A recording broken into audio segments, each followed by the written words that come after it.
fani dünya dostlar, kimler gelip kim gider? Yalğançı dünya dostlar, kimler gelip kim gider?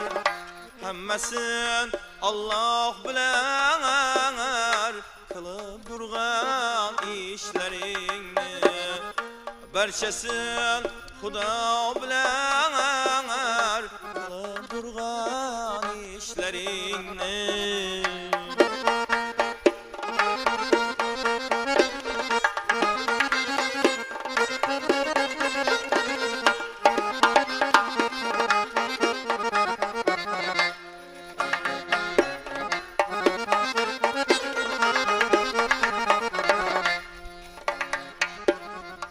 Bu dünya ötkinçi dünya, ata-ona ganimettir.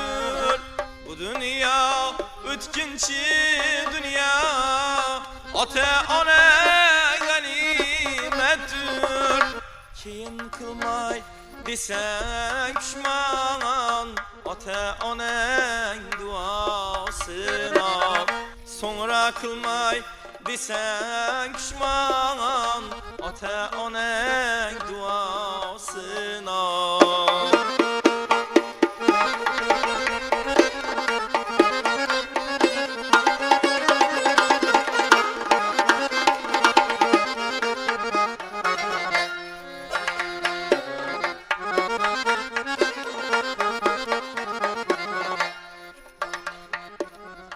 Kaytar dünya dirler bunu, herler seni cevabı ba.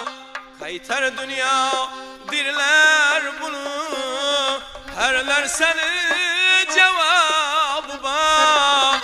Kılgan yakşı işlerini, bilsen eğer savabı ba. Kılgan yaman işlerini, bilsen eğer cevabı var.